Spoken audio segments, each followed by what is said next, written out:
Episode 6। Tushar कहाँ है? तुषार मुझे देखकर नाश्ता करने लगा। मैं भी चुपचाप नाश्ता कर रही थी। मुझे फिर से उससे किसी तकलीफ में नहीं देखना था, बस उसी वजह से मैं कुछ बोल नहीं रही थी। नाश्ता करने के बाद तुषार ने कहा, अब कॉलेज के लिए चलें? मैंने नाश्ते की प्लेट उठाकर किचन में रख दी, फिर तुषार के पीछे पीछे चलने लगी। तुषार ने बाहर आकर गाड़ी निकाली और हम दोनों कॉलेज के लिए निकल पड़े। तुषार के मन में कई सवाल थे और मुझे इस बात की अच्छे से जानकारी थी, लेकिन अब मेरे लिए जवाब देना मुश्किल था। उसका एकमात्र कारण ये था कि मुझे खुद कुछ भी नहीं पता था। हवेली में आने के मेरे कई सपने थे, लेकिन मैंने कभी नहीं सोचा था कि यहाँ आने पर इतनी सारी प्रॉब्लम्स आएंगी। मेरे सारे ख्यालों के बीच कॉलेज आ गया। तुषार ने गाड़ी रोकी, मैंने दरवाजा खोला और बाहर चली गई।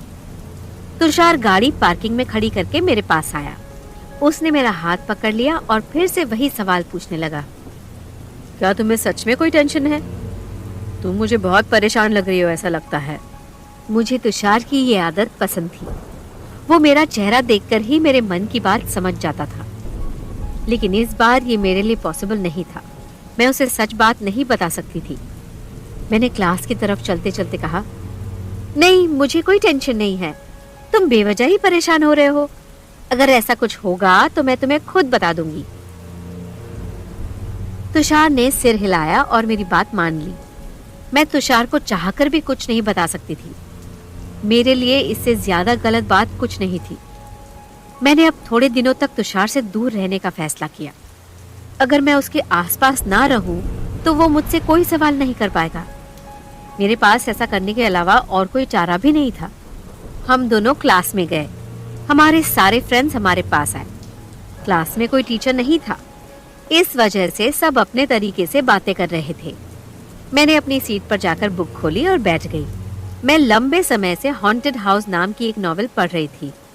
मुझे भूत की कहानियां या फिल्में देखना बिल्कुल पसंद नहीं था, लेकिन आजकल पता नहीं क्यों मैं इस बुक को पढ़ने का मन बना चुकी थी। तभी रेशमा मेरे पास आकर पूछने लगी, तुम कब से ये डरावनी बुक्स पढ़ने लगी? मैंने बात को लंबा खींचे बिना कहा, बस यूं ही ये नॉवेल अच्छी लगी तो स्पेयर टाइम में इसे पढ़ना शुरू कर दिया। रेशमा को ज्यादा सवाल जवाब करना पसंद नहीं था। वो मेरा जवाब सुनकर तुरंत रिहान के पास चली गई। वो रिहान को मन ही मन पसंद करती थी। मेरे हिसाब से तो रिहान भी रेशमा को पसंद करता था। दोनों एक ही जैसे थे, कभी किसी को परेशान नहीं करते थे।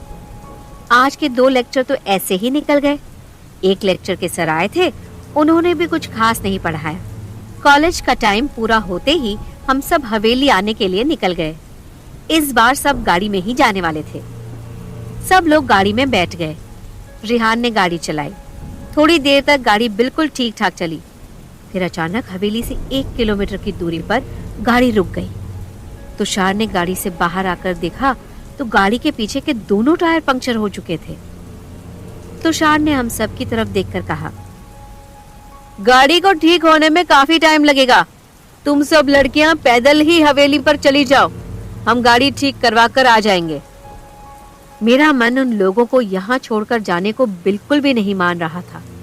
फिर भी किसी ने कुछ नहीं कहा, तो मैं भी अलीसा और रेशमा के साथ हवेली की तरफ चलने लगी। तुषार गाड़ी के पास खड़ा होकर रिहान से कुछ बातें कर रहा था। मैं बार बार पीछे मुड़कर उसे ही देख रही थी। रास्ते में एक मोड़ आने से मुझे तुषार दिखाई देना बंद हो गया। हम सब हवेली पहुंच गए थे, फिर भी मेरा मन अभी भी तुषार के पास ही अटका हुआ था। मुझे बहुत ही डर लग रहा था। मैं बाहर गार्डन में जाकर बैठ गई। मेरी नजर दरवाजे पर ही थी। अलीसा और रेशमा अपने कमरे में बैग रखकर मेरे पास गार्डन में आई। अलीसा मुझे परेशान देखकर बोली, वो लोग जल्द ही आ जाएंगे, तुम चिंता मत करो। उन लोगों को कुछ पता नहीं था, शायद इसीलिए उन्हें मेरी जितनी टेंशन नहीं हो रही थी। हमें आए हुए करीब 1 घंटा हो चुका था, फिर भी तुषार और रिहान अभी तक नहीं आए थे। मुझे अब घबराहट होने लगी थी। मैं तुरंत खड़ी होकर दरवाजे की तरफ चलने लगी। उस वक्त मुझे रिहान दिखा। मैं वहीं पर खड़ी हो गई। उसके साथ तुषार नहीं था, तो मैंने उससे पूछा, तुम अकेले आए हो? तुषार कहाँ है? उसने मेरे सवालों का थोड़ा टेंस होकर जवाब दिया। मुझे पापा का फोन आया था। वो लोग यहाँ किसी काम से आए थे तो मुझसे मिलना चाहते थे, इसलिए मैं उनसे मिलने गया था। तुषार ने कहा था कि मैं वापस उसके पास ना जाऊं, वो गाड़ी ठीक होते ही हवेली पर आ जाएगा। लेकिन क्या वो अब तक नहीं आया है? मुझे कुछ गलत हुआ हो ऐसा लगने लगा। मैं रेहान के सवाल का जवाब दिए बिना ही जहाँ पर गाड़ी का पंक्चर हुआ था उस रास्ते की ओर दौड़ पड़ी। मेरी ऐसी हरकत से अलीसा, रेहान और रेशमा भी मेरे पीछे आने लगे। हम दौड़ कर आए थे, उस वजह से थोड़ा जल्दी पहुंच गए। दौड़ने की वजह से मेरी सांसें तेज हो गई थी। तुषार को गाड़ी के पास ना देखकर सांसें और भी तेज हो गई। मैं पागलों की तरह तुषार को चारों ओर ढूंढने लगी। ढूंढते ढूंढते मेरी नजर सड़क के किनारे की गीली मिट्टी पर पड़ी। मैं जल्दी से वहां पर गई। मिट्टी में किसी को घसीटते हुए ले जाने के निशान थे। मैं उन निशानों की तरफ चलने लगी। मेरे चलने की आवाज से एक दूसरी बड़ी सी अजीब सी आवाज भी सुनाई दे रही थी। थोड़ा चलने के बाद एक छोटा सा ग्राउंड आया। वहां पहुंचते ही मिट्टी का रंग कुछ बदल सा गया। मुझे कुछ समझ ही नहीं आ रहा था। फिर मैंने वहां पर कुल्हाड़ी देखी। धीरे धीरे अंधेरा होने लगा था। मैंने जल्दी से वो कुल्हाड़ी उठाई और खोदना शुरू कर दिया। मैं काफी डरी हुई थी, उस वजह से ज्यादा खुदाई नहीं कर पा रही थी। रेहान ने अचानक से मेरे हाथ में से कुल्हाड़ी ले ली, फिर वो खुदाई करने लगा। 20 मिनट तक खोदने के बाद कुल्हाड़ी किसी चीज से टकराई। रेहान ने मेरी तरफ देखकर खुदाई करना रोक दिया। वो हाथों से मिट्टी को दूर करने लगा। अचानक खुदाई की हुई जगह से एक बड़ा सा बक्सा दिखा। मैंने जाकर तुरंत उस बक्से को खोला। बक्सा खुलते ही सबकी आंखें फटी की फटी रह गई। मेरी आंखों से आंसू बहने लगे। सभी के चेहरों पर एक खौफ सा छा गया। अचानक से बारिश भी शुरू हो गई। बादल गरजने लगे। हम सब काफी डर गए थे। उस वक्त किसी ने पीछे से आकर मेरे कंधे पर हाथ रखा और मेरे मुंह से चीख निकल गई। एपिसोड 7, तुषार को होश न आना। मैंने तुरंत पीछे मुड़कर देखा। मेरे पीछे कालिंदी खड़ी थी। वो खड़ी खड़ी रो रही थी। मैंने उसे चुप करवाया। मैं फिर से उस बक्से की तरफ देखने लगी। रेहान बक्से के पास खड़ा था। उसे शायद क्या करना चाहिए उसके बारे में कुछ होश ही नहीं था। मैं उसके पास गई और उसका हाथ पकड़कर मैंने कहा, रेहान, तुषार को काफी चोट आई है, उसे तुरंत अस्पताल ले जाना होगा। उसे बक्से में से बाहर निकालो। मेरी बातें सुनकर रेहान को थोड़ा बेटर फील हुआ। उसने तुषार को बक्से में से निकाला और उसे गोद में उठाकर आगे चलने लगा। मैं कालिंदी, रेशमा और अलीसा के साथ पीछे पीछे चल रही थी। गाड़ी के पास पहुंचकर मैंने जो देखा वो सचमुच बहुत ही अजीब था। गाड़ी के दोनों टायर ठीक हो चुके थे। गाड़ी को ठीक देखकर मेरे मन में कई सवाल खड़े हुए। फिलहाल उन सवालों का कोई मतलब नहीं था। इस वक्त मेरे लिए तुषार का ठीक होना ज्यादा जरूरी था। बारिश बहुत ही जोरों से हो रही थी। मैंने अलीसा और रेशमा से कहा, कालिंदी यहीं पास ही के दुर्गा माता के मंदिर में रहती है। तुम दोनों उसे वहां छोड़कर हवेली पर चली जाना। हम तुषार को लेकर सीधा वहीं पर आ जाएंगे। मेरे कहे मुताबिक वो दोनों कालिंदी को लेकर चली गईं।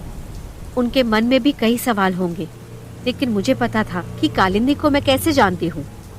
वो सारी बातें तो कालिंदी उनको बता ही देगी। मैं और रेहान तुषार को हॉस्पिटल ले गए। तुषार के सिर से काफी खून बह गया था। उसकी सांसें भी धीमी पड़ रही थी।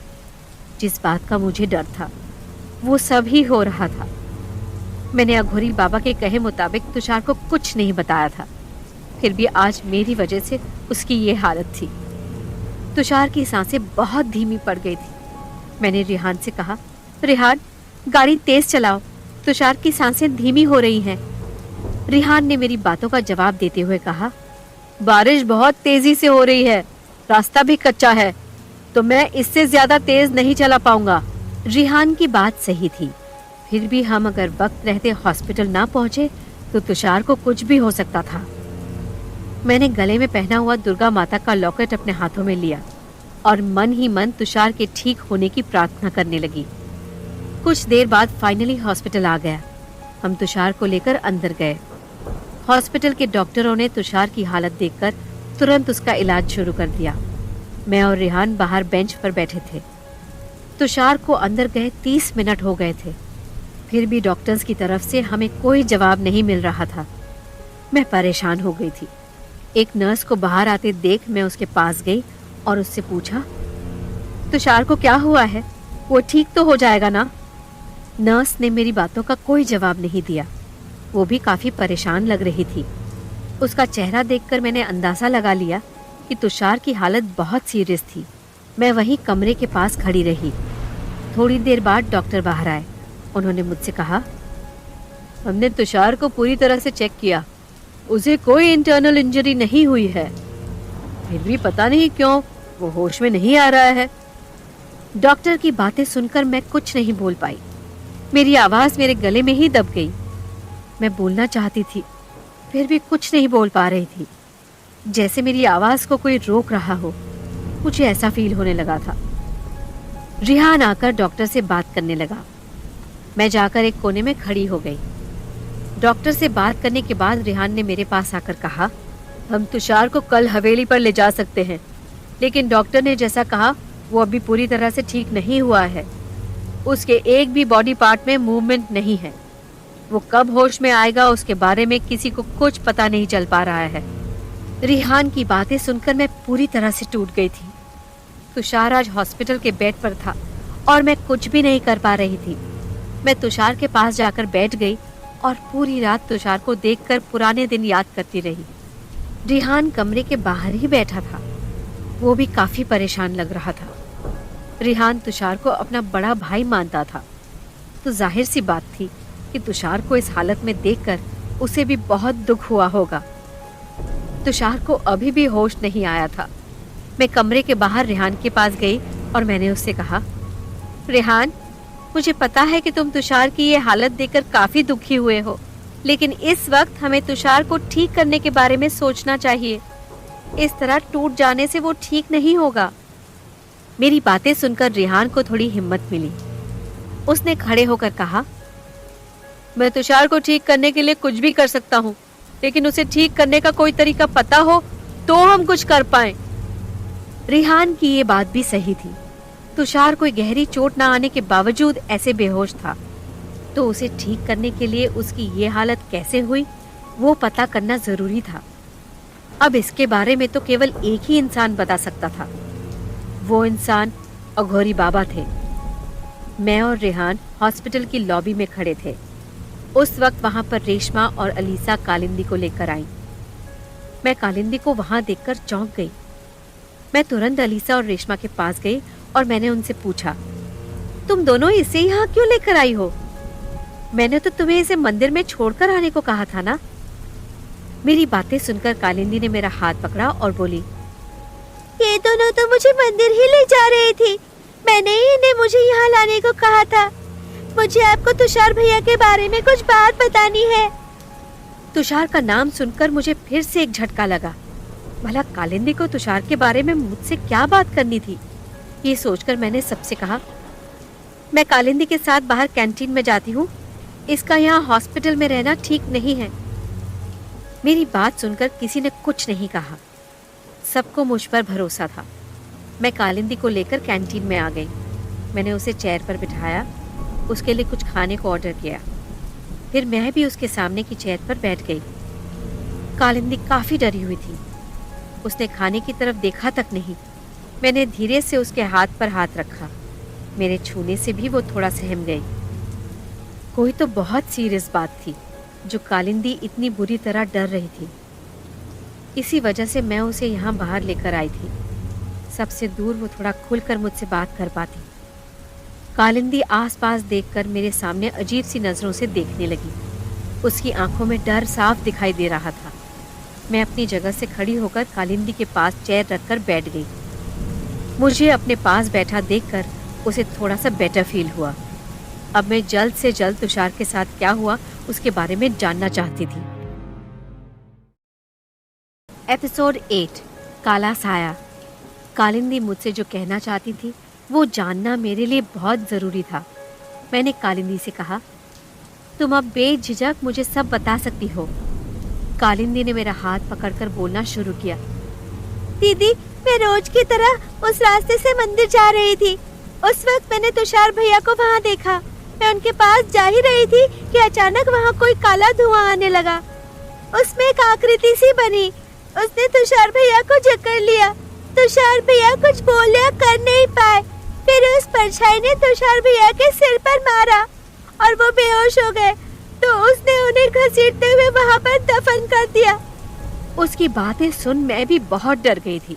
मैंने जैसे तैसे अपने आप को संभालकर कालिंदी से पूछा, तुमने इतना सब कुछ होते हुए देखा तो तुमने किसी को बुलाया क्यों नहीं?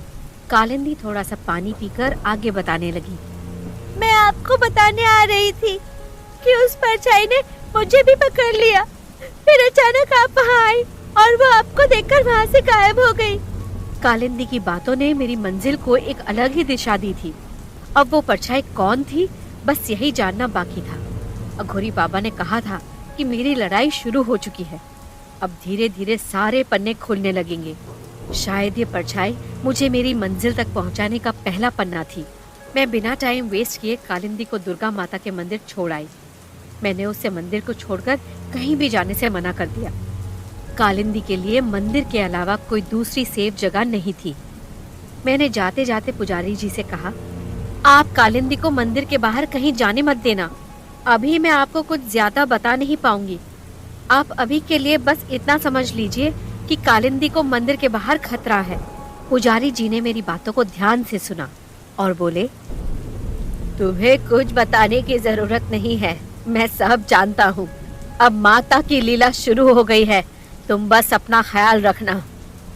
अब पुजारी जी भी अघोरी बाबा की तरह पहेलियां बुझाने लगे थे। पहले मुझे दुर्गा माता का अंश कहा, अब वो मेरे बारे में सब जानते हैं, ये कह रहे थे। मैं दुर्गा माता के पास माथा टेककर वापस हॉस्पिटल के लिए निकल गई। सुबह होने वाली थी, तुषार को हवेली भी लेकर आना था। मैंने फटाफट गाड़ी को हॉस्पिटल की ओर भगाया। मेरे पहुंचने तक तुषार के डिस्चार्ज पेपर्स भी तैयार हो गए थे। रिहान ने मुझे आकर कहा, तुषार को डिस्चार्ज मिल चुका है, तुम जरा भी फिक्र मत करो, हम सब तुम्हारे साथ हैं। रिहान की बातों से मेरी आधी टेंशन तो वैसे ही दूर हो गई। हम तुषार को लेकर हवेली पर आ गए।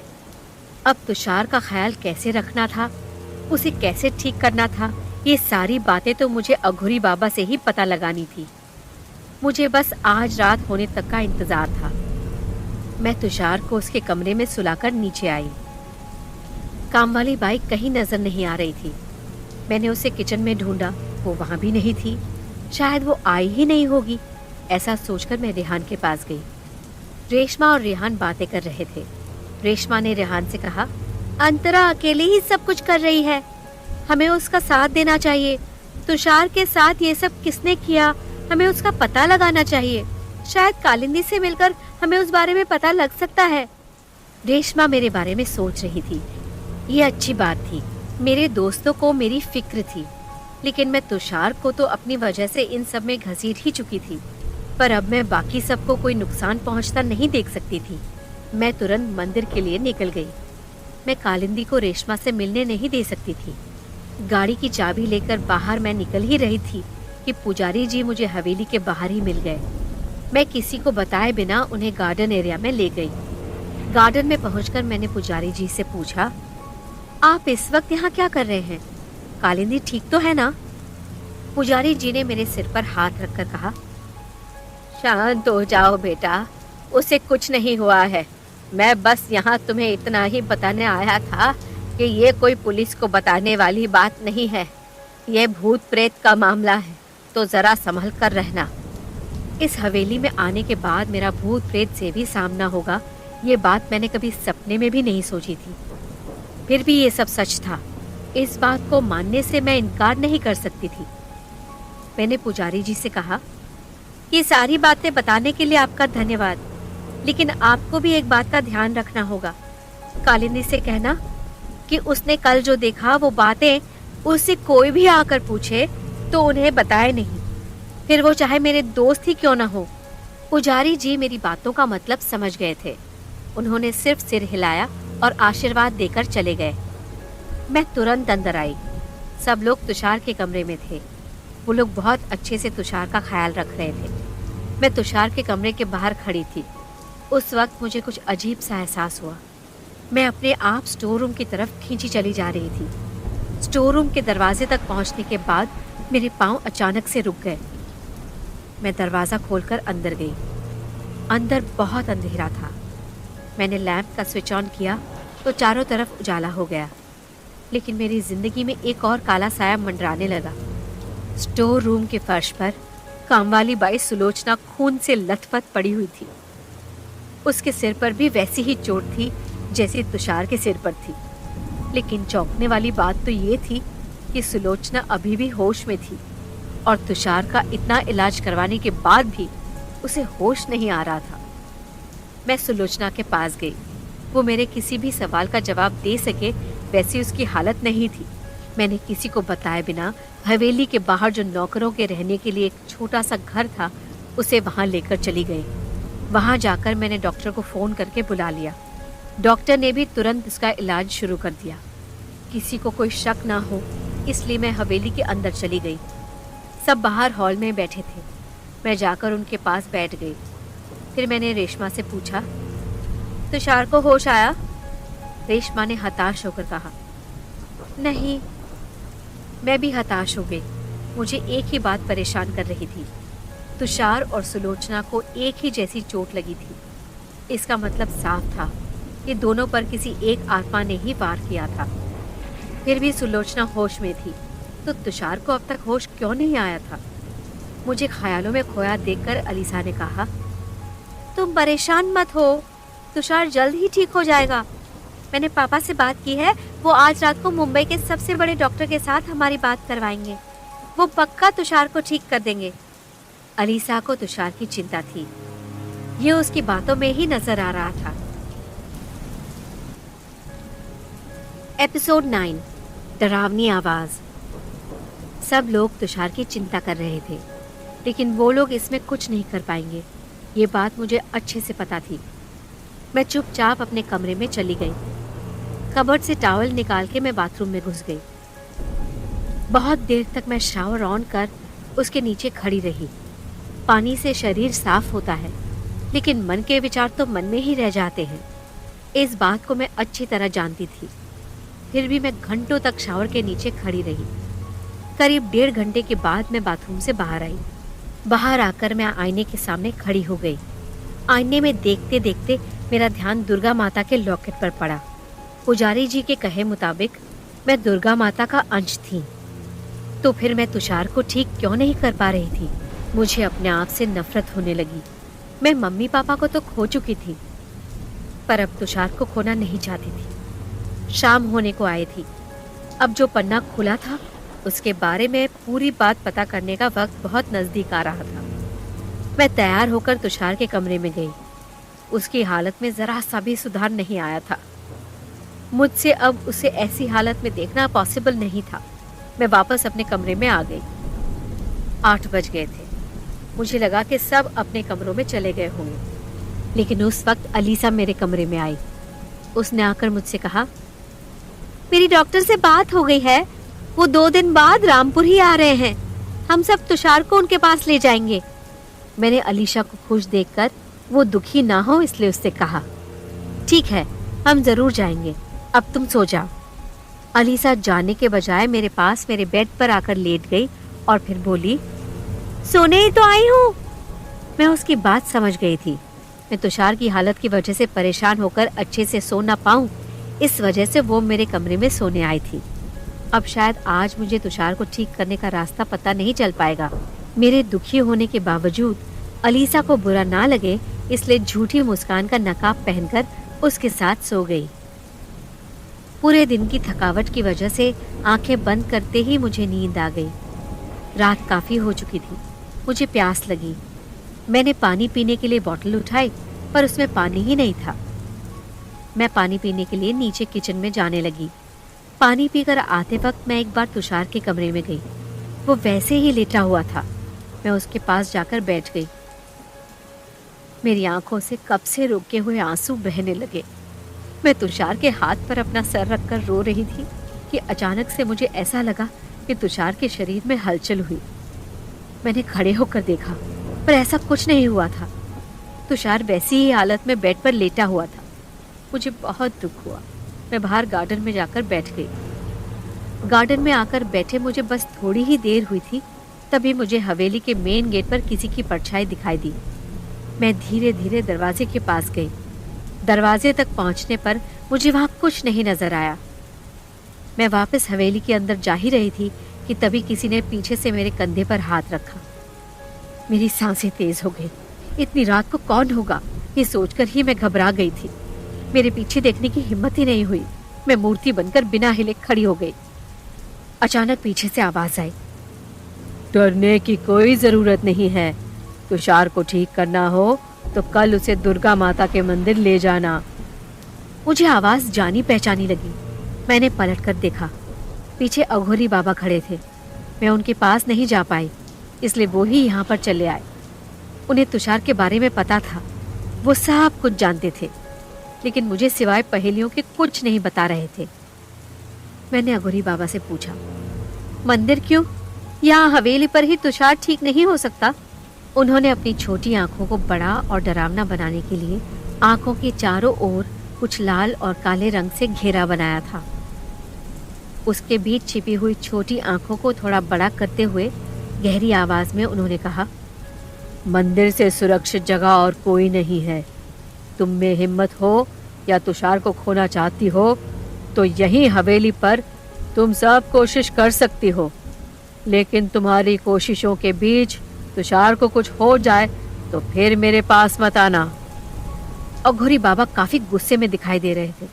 उन्होंने आज तक जो कुछ भी कहा था वो सब सच हुआ था, तो मेरे पास उनकी बात मानने के अलावा कोई चारा नहीं था। मैंने उनकी तरफ देखकर कहा, ठीक है, मैं कल सुबह ही तुषार को मंदिर लेकर जाऊंगी। उन्होंने थोड़ा सीरियस होकर कहा, कल पूनम है, कल रात होने तक तुषार का ठीक होना जरूरी है। अगर कल वो ठीक नहीं हो पाया तो उसे ठीक कर पाना मुश्किल होगा। इसके बाद पितृ अमावस्या आने वाली है।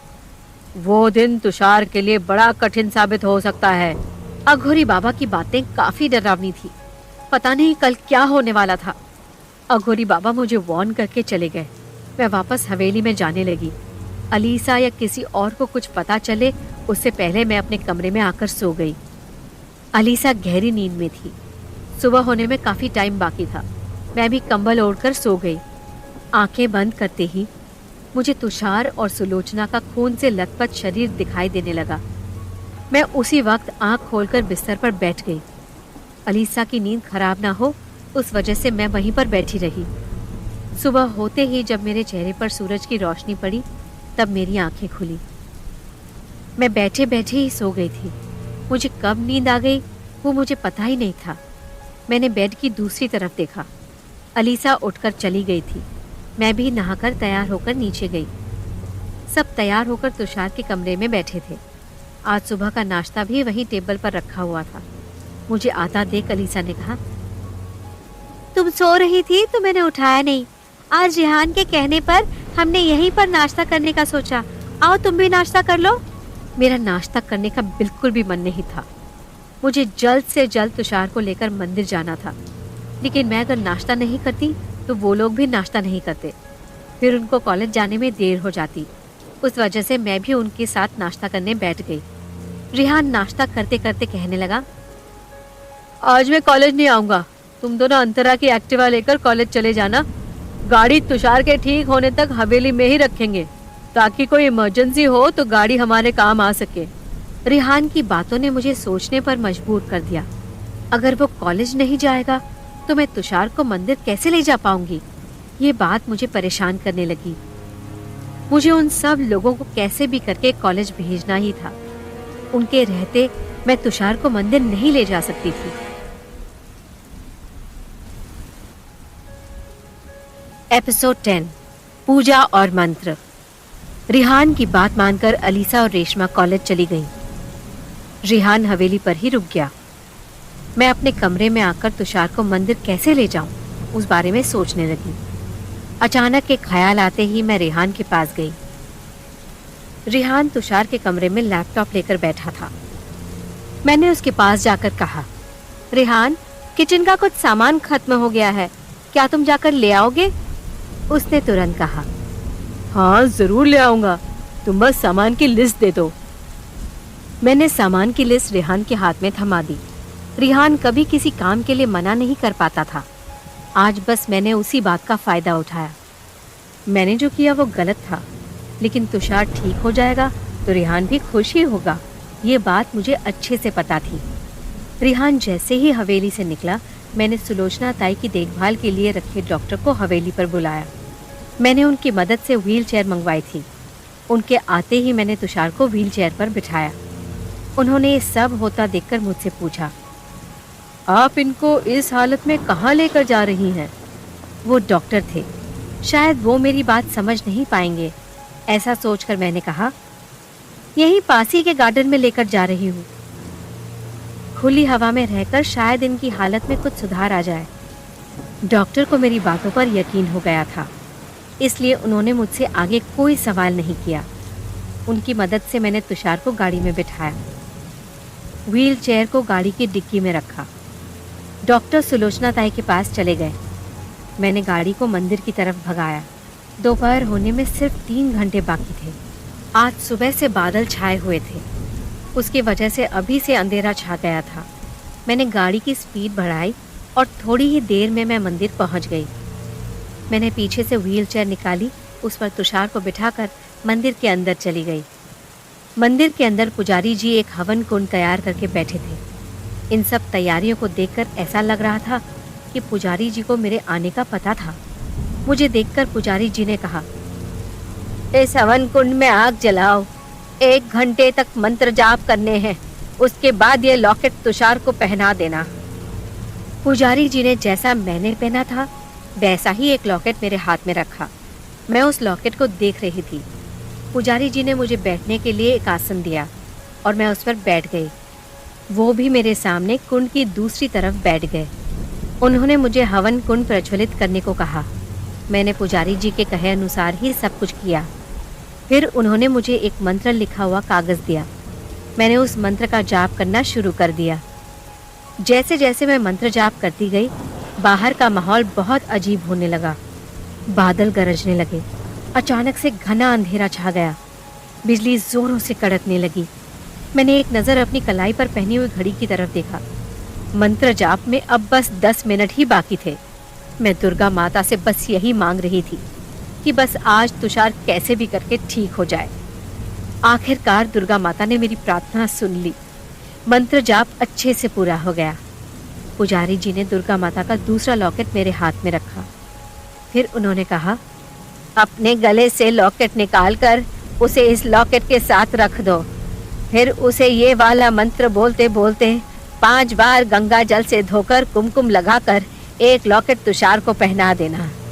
फिर उसके ठीक होने के बाद वो खुद अपने हाथों से तुम्हारा लॉकेट तुम्हें पहनाएगा। मैंने पुजारी जी के कहे मुताबिक पूजा जारी रखी। अब माहौल ठीक हो गया था। मुझे दुर्गा माता पर पूरा यकीन था। अब उनके मंदिर से मैं तुषार को सेफली लेकर जाने वाली थी। सारी पूजा पूरी करने के बाद मैंने तुषार के गले में लॉकेट पहनाया। लॉकेट उसके शरीर को छूने से ही उसके शरीर में हलचल हुई, जिसे देख मैं खुश हो गई। मैंने हाथ जोड़कर दुर्गा माता को धन्यवाद किया।